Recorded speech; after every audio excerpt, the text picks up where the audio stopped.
Hola, ¿qué tal? Muy buen día. Mi nombre es Alexander Pulido Marín, cofundador de InnoStake. Para mí es un gusto estar aquí nuevamente compartiendo temas relacionados con el mundo de los negocios, la tecnología y la innovación. El día de hoy hablaré de las revoluciones industriales. Veremos algunos aspectos relevantes sobre las transformaciones sociales, culturales que ha habido a partir de la incursión de tecnologías. Es importante recordar que una revolución industrial es básicamente una transformación radical de la sociedad a partir de la incursión de una tecnología que facilita una nueva forma de realizar procesos y esto crea al final una nueva cultura. La primera revolución industrial comienza hacia el 1784 y fue una revolución industrial basada en la tecnología de la mecanización. Aquí pasamos de una sociedad que era fundamentalmente campesina, agricultora o artesana a una población que pasó a las ciudades por las oportunidades de trabajo que se tenían y formaron parte de los equipos de trabajo, de los grupos de trabajo de las fábricas. Esta mecanización pues trajo la transformación de los productos artesanales a a los primeros productos industrializados que eran principalmente textiles, basados en algodón o basados en lana. En la segunda revolución industrial hacia 1870 tenemos una revolución basada en la incursión de la energía eléctrica que trajo algunos aportes muy importantes como son las redes eléctricas y la bombilla, la iluminación eléctrica, así como los motores de combustión que luego pues dieron paso al desarrollo de vehículos para transformar la forma en que nos comunicamos y desplazamos también las mercancías a muchos lugares. Esta segunda revolución industrial pues ya tenía la base de la primera, toda esa experiencia tecnológica que se tuvo en la primera. Aquí venimos con unas máquinas mucho más sofisticadas y además incorporaban otros elementos como motores eléctricos. Em, la diversidad de máquinas también pues trae la oportunidad de traer una diversidad de productos que a su vez crean una sociedad altamente consumista. Desde aquí ya podemos hablar de un consumo masivo. Comienzan a crearse los primeros grupos económicos que son todos estos burgueses, dueños de las grandes industrias en Europa y en los Estados Unidos. También comienza la incorporación de lo que hoy conocemos como los grupos o entidades financieras. La tercera revolución industrial hacia 1969, nuevamente, es una acumulación de la primera, la mecanización, la segunda, la electricidad, otro tipo de motores, digamos, como el de combustión, mejorando todo el sistema automotriz, pero además de eso, nos incorpora la electrónica y todo lo que tiene que ver con sistemas de automatización, digitalización de procesos, desarrollo de softwares, de programas para que los sistemas puedan actuar de forma autónoma. En Latinoamérica, de acuerdo o debido al rezago que tenemos con el primer mundo en el tema de industrialización, pues todavía nos encontramos en esa etapa de fábricas automatizadas, donde muchos procesos pues, son desarrollados de manera compartida entre personas, operarios, y sistemas automatizados como la incorporación de robots. Posteriormente, tenemos la digitalización, que a partir de esta revolución anterior, basada en el consumo, basada en la globalización, basado también en en la capacidad de informatización y de comunicación extensiva, tenemos la digitalización. Esta digitalización de la sociedad pues incorpora absolutamente todo, es como la revolución del todo, donde ya tenemos la maduración de una serie enorme de tecnologías que se han ido desarrollando dentro de todos estos años, que funcionan en muchos ámbitos diferentes, que nos han facilitado la forma de hacer negocios, la forma de producir bienes y servicios en general y de comunicar al planeta entero. En esta revolución pues tenemos una integración de personas, de sistemas cibernéticos, de sistemas digitales, la integración entre lo físico y lo virtual o digital. Bueno, Para concluir esta partecita, pues es importante entender que las revoluciones industriales van trayendo nuevas tecnologías. Muchas de esas tecnologías pueden entrar en obsolescencia, muchas dan paso a unas nuevas, se van transformando, pero sobre todo la sociedad es la que se va transformando a través de todos estos procesos. Y básicamente nos exige permanentemente tener que estar actualizados. Y cada vez más, como la tecnología está más cerca de nosotros cada vez, todos nosotros hoy en día, a través del Internet de las cosas, del uso de celulares, ya tenemos que estar metidos totalmente sin darnos cuenta o muy conscientemente de los procesos de aprendizaje que tenemos que tener en relación a las tecnologías de la información. Voy a dar una breve reseña sobre algunos de los inventos más importantes que hemos tenido en cada una de estas fases, de estas cuatro revoluciones. Durante la primera, como lo mencioné, pues es una sociedad que pasa de lo artesanal y del campesinado a volverse en citadinos y volverse operarios y posteriormente pues se fueron desarrollando también otro tipo de cargos intermedios entre los dueños de las empresas y la parte operativa. En la primera revolución industrial, pues teníamos situaciones de mucha precariedad cuando las personas pasaban del campo a la ciudad, era sobre todo por la falta de oportunidades, incluso de supervivencia en el campo. Había una hambruna importante, había una situación demasiado precaria y pues las personas se arriesgaban y se volvían operarios en las fábricas que tenían unas condiciones realmente infrahumanas. No había ninguna ley laboral, no había políticas que ampararan al trabajador. Aquí en esta época de la primera revolución en Inglaterra, las personas vivían alrededor, si era un operario, alrededor de los 30, 35 años de edad, era su edad máxima, y los dueños de las empresas o cargos medios o que podían hacer otro tipo de cosas, que se dedicaban al arte o a otro tipo de actividades, llegaban hasta los 45 años de edad, atacados por muchas enfermedades, por muchas circunstancias en aquella época. Como lo he mencionado, pues las fuentes de los insumos en la fabricación textil en esta época eran principalmente el algodón y la lana. Esta fue una de las bases principales para que los Estados Unidos se pudiera desarrollar industrialmente. Al tener una cantidad de insumo importante, y también una infraestructura extendida en su país, pues tuvieron la oportunidad de ser competitivos, de tener, acceder a diferentes mercados para vender sus productos y fortalecerse como nación. Hablamos de la segunda revolución industrial o industria 2.0. Ya dijimos, el motor de combustión y la energía eléctrica fueron los grandes personajes de la época. Sin embargo, pues también tenemos otros aspectos que fueron relevantes. La primera empresa compleja que conocimos fue principalmente la Standard Oil, que estaba a cargo de John Rockefeller. Este fue un empresario visionario en los Estados Unidos que no solamente se dedicó a la explotación del petróleo en aquella época, sino que él descubrió también a través de su gente que trabajaba con él, descubrieron la posibilidad de generar diversos subproductos como lo eran los aceites, la gasolina, etcétera, que pues le permitían una diversidad importante en sus ventas. Él se encargaba no solamente de la refinación, refinamiento del petróleo, sino también de la distribución y venta directamente. Hacia 1880 aparece la bombilla eléctrica. Aquí ya tenemos la primera bombilla eléctrica, que luego esto cambiaría enormemente la forma de socialización de las personas. El tiempo útil del día, digamos, las horas del día ahora eran más extensas gracias a la iluminación aportada.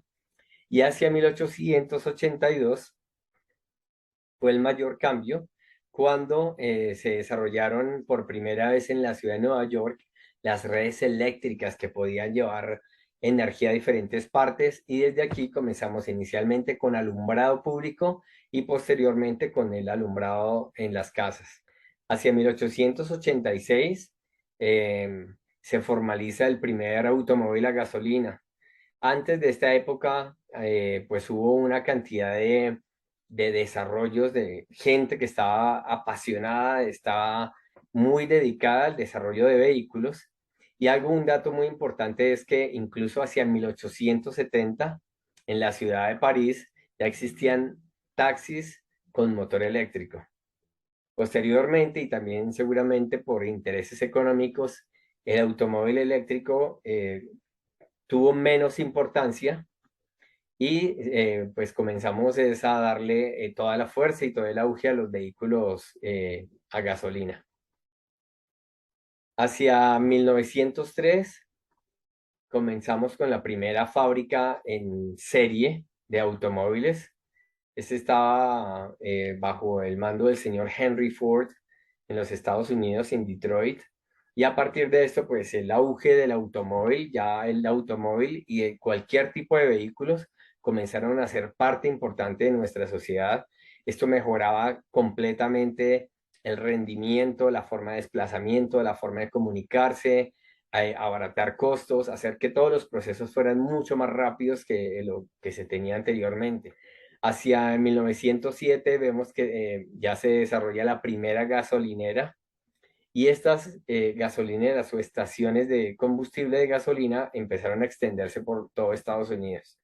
Hacia 1907 hay una cantidad también de desarrollo en el tema de la pasteurización comercial de la leche y se trabaja intensamente también en la conservación de alimentos. También se incorpora el uso de latas para crear productos envasados. Durante esta época se fortalece toda la parte farmacéutica también, desarrollo de diferentes fármacos que mejoraron altamente la vida de las personas. Durante este periodo también se formalizó la educación, que inicialmente estaba a manos del clero y posteriormente lo asumió, se institucionalizó por parte del Estado.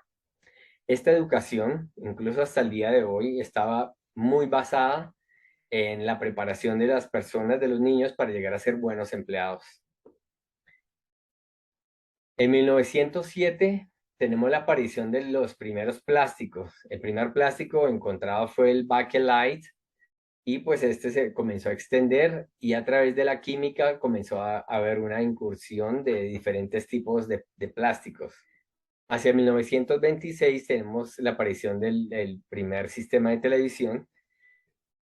Esto transformó de manera importante también las actividades, sobre todo familiares, y los temas de comunicación de información. Hacia 1947 tenemos el primer transistor que da paso a lo que hoy conocemos como los circuitos electrónicos, que permiten crear sistemas automatizados y posteriormente pues también el trabajo conjunto o el desarrollo de los computadores, como es el ERA 1101, fue el primer computador comercial que existió hacia 1951 y posteriormente pues se desarrolló como complemento para facilitar todos estos procesos de automatización y de generación de procesos en los computadores, el COBOL, que fue el primer lenguaje de programación. En la tercera revolución industrial que comienza hacia 1969, ya lo mencioné, los principales actores fueron la electrónica y la automatización de procesos. Gracias a la incorporación de los microchips hacia 1971. Todo esto crea un despliegue importante, comienza también a fomentar la cohesión familiar, comienza a crecer el consumo masivo.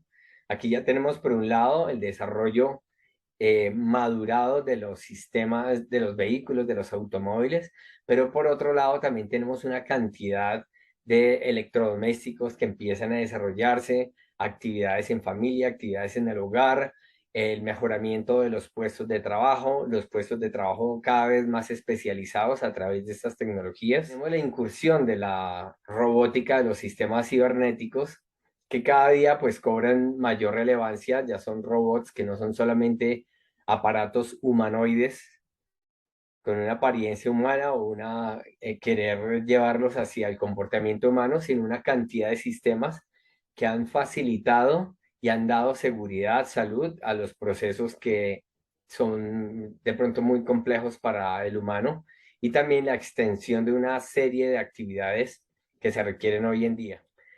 Como hemos impactado tanto en la naturaleza, con toda esta producción, estas revoluciones, que muchos de estas, sobre todo la primera y segunda revolución industrial, trajeron una gran cantidad de contaminación, tanto del aire, la tierra, los ríos, etcétera. Empezamos a tener una mayor conciencia del ambiente y del desarrollo de fuentes energéticas que sean de bajo impacto para contrarrestar ese alto impacto destructivo que hemos tenido hasta ahora. Tenemos también durante esta tercera revolución industrial el desarrollo de los satélites, el Internet, que han cambiado radicalmente la forma de conectividad y comunicación entre personas. Otra parte que tenemos que tiene sus aspectos positivos y algunos no tanto, como son la globalización de monopolios. Cada vez vemos que estamos en manos de algunas tecnologías que son las que están dominando. Por un lado, nos facilitan muchas tareas, muchas actividades que están basadas en estas tecnologías o en estas plataformas tecnológicas, pues definitivamente han facilitado las actividades de la humanidad, la forma de hacer negocios, de ganar dinero, de comunicarnos con el mundo en general, pero al mismo tiempo también hay que entender y ser cuidadosos porque cada día estamos volviéndonos más dependientes de ellos. En esta cuarta revolución industrial, soportada en la digitalización, la descentralización de procesos y la hiperconectividad, con toda esta información que tenemos permanentemente por todos los medios, el cliente ya es un cliente altamente informado, altamente exigente, que tiene unas expectativas muy altas y esto pues, digamos, el reto de poder llevar productos y servicios de alta calidad, pues también hace que muchos campos, como el campo del diseño, el reto en los procesos tecnológicos, pues sean cada vez más altos para poder llegarle al cliente con todo esto que ellos están deseando. Tenemos las fábricas inteligentes. Inicialmente mencioné algo sobre esto. Cuando hablamos de fábricas automatizadas y fábricas inteligentes, pues tienen un cambio importante y es que aunque en la fábrica automatizada ya se trabaja con robots y son procesos que pueden ser absolutamente eficientes, máquinas que pueden trabajar 24/7 sin problema, em, lo que pasaba en la anterior es que hacer un cambio de producción, digamos una planta que produzca un producto X, cambiarlo a un producto Y, eh, ha sido un proceso complejo, costoso y que consume muchos recursos desde tiempo, materiales, dispositivos, etcétera, para poder cambiar de producción de un producto X a otro.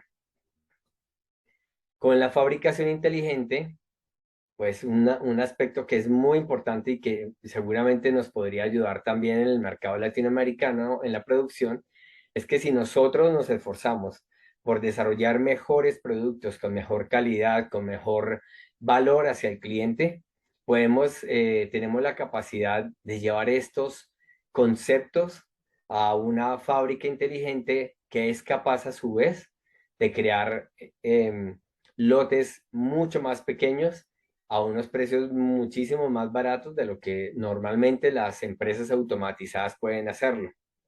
Esto crea una posibilidad enorme de innovación permanente.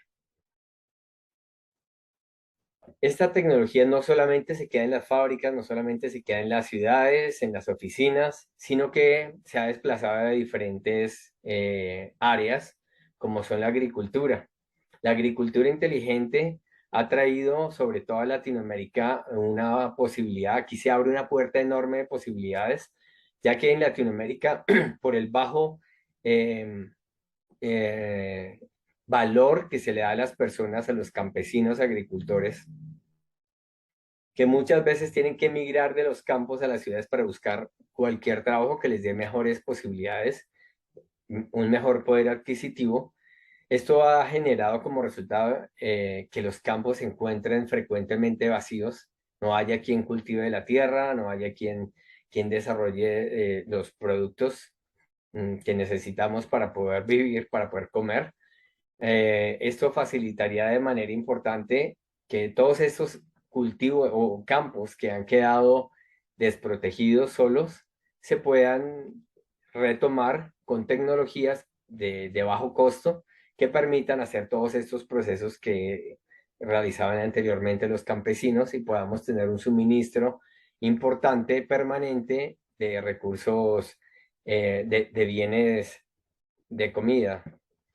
En la cuarta revolución industrial también tenemos tecnologías disruptivas y descentralizadas. Se habla mucho del blockchain, se habla mucho de las criptomonedas, se habla mucho de contratos inteligentes. Todo este tipo de tecnologías o la virtualización de procesos permiten acelerar y además manejar el control de muchas actividades, de muchas operaciones de manera diferente.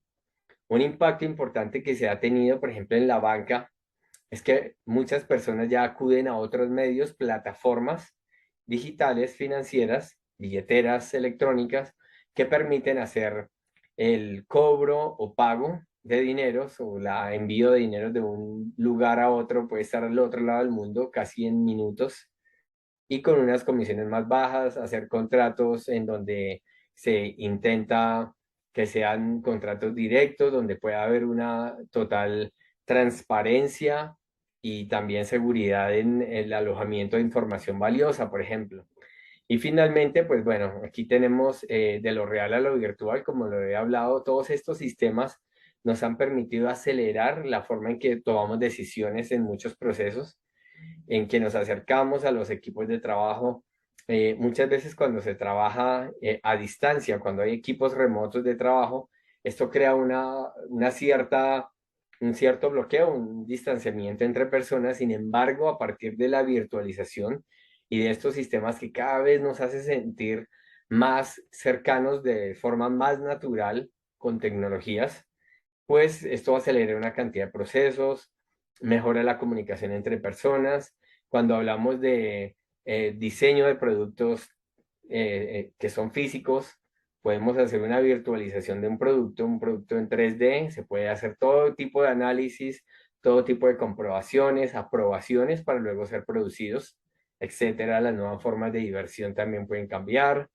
Em, Evitar desplazamientos a muchos lugares, también esto ha sido fundamental durante la pandemia. Y finalmente, ya para cerrar todo este tema, pues quiero hablar de la revolución industrial 5.0. Hay personas que todavía no conocen este término porque incluso en Latinoamérica el término de industria 4.0 es un poco sofisticado de alguna manera. La industria 5.0 es básicamente una maduración de la 4.0, en donde ahí nos desligamos un poco de toda esta parte cibernética virtual y queremos volver nuevamente a las personas.